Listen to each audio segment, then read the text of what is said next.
Bom, Felipe, vamos lá, vamos bater um papo aqui então sobre o que é essa tal de inovações, né? E lições aplicadas às pequenas e médias empresas, em particular as brasileiras, tá? O nosso papo aqui vai girar em torno de três tópicos, que é a inovação nas PMEs, o intraempreendedorismo, equipes criativas e inovadoras e agilidade da inovação ao mercado, tá? E para começar a nossa conversa, já que nós estamos falando de inovação, acho que a primeira coisa que a gente precisa entender é o significado dessa palavra, inovar. O que significa inovar? O que significa inovação? Que é uma palavra que entrou no mundo dos negócios, né? Eu diria até que a ponto de ser banalizada em alguns casos, tá? Então acho que a primeira coisa a gente precisa entender o que é inovação. Como é que você definiria inovação para nós? É bem legal isso que tu traz, né, Robin? Até banaliza, né? De tanto que se fala e às vezes inclui gente, porque alguns acham que não são capazes de inovar, outros acham. Eu gosto muito da lógica de ir na origem das palavras, na etimologia, né? E inovar é algo muito simples, é criar algo novo. Então, quando a gente olha nessa perspectiva de que o inovar é criar algo novo, a gente pode olhar para qualquer pessoa, para qualquer negócio, e qualquer um é capaz de criar algo novo, né? E aí, quando a gente olha também a etimologia da palavra, tem criar algo novo, a gente tem o criar junto, né? Que eu sei que a gente vai falar de criatividade, que também às vezes é outra coisa que Isso. também banalizou e cai no bloqueio. Então, eu gosto muito dessa perspectiva, assim, de que inovar é criar algo novo, é melhorar alguma coisa, né? Existem várias definições de inovação que acabaram entrando, e de tipos de inovação no mundo corporativo, mas eu gosto muito mais dessa perspectiva de simplificar isso para que todos consigam enxergar que são capazes de inovar. Não tem indústria, não tem pessoa, não tem tipo que não vai conseguir criar inovação dentro dos seus negócios. Certo. E aproveitando então, né, já que nós estamos falando de inovação em negócio, você terminou falando em negócios, né?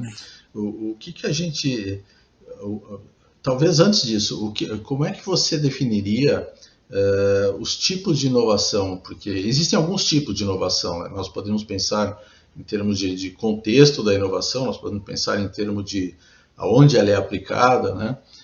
Como é que você pode definir para nós os tipos de inovação que existem? Então, na teoria, né, que eu acho que é o mais clássico, existe uma grande divisão entre dois tipos de inovação, que é a incremental e a disruptiva, né, ou a de ruptura, ou seja. Então, assim, e é sempre legal pensar e ter isso em mente, de que existe um tipo de inovação que é incremental, que é aquela que a gente vai melhorando aos poucos, devagarinho sempre, que é muito na lógica, se a gente olhar para os sistemas produtivos, até a lógica da Toyota, né, que vem lá da melhoria contínua, que É a vai... nossa antiga melhoria contínua. Exatamente, do devagarinho sempre.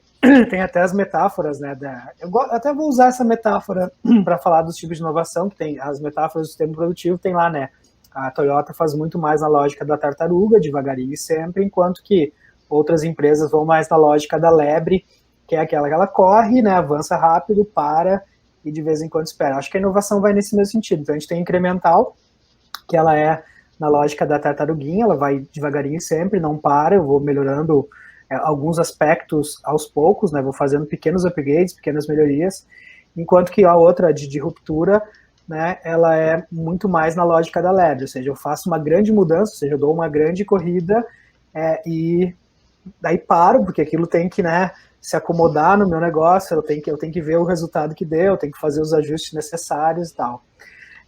E é bom ter um misto dessas duas coisas, né? É bom a gente ter consciência dessa diferença de conceito, dos tipos de inovação, para a gente conseguir mesclar, porque não tem nenhuma, né, Robin? Tu sabe muito bem que é melhor, uma melhor, outra pior.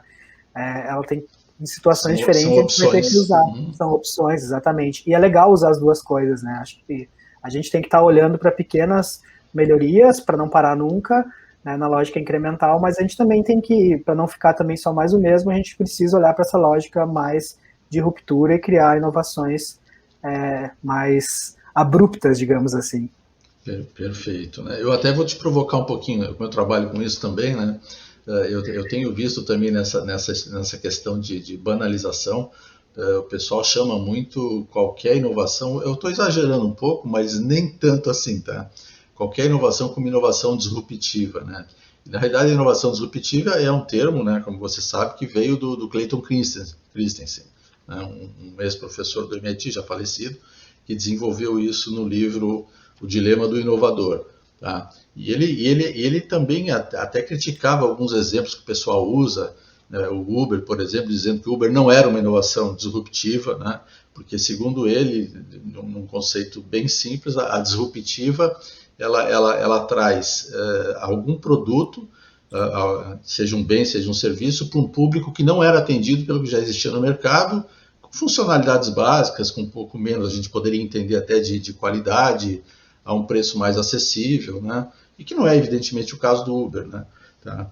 E nesse sentido eu trabalho com um outro conceito que às vezes se confundem, né? Que é a inovação de ruptura, onde existe a quebra de paradigma, que vem na linha do Thomas Kuhn.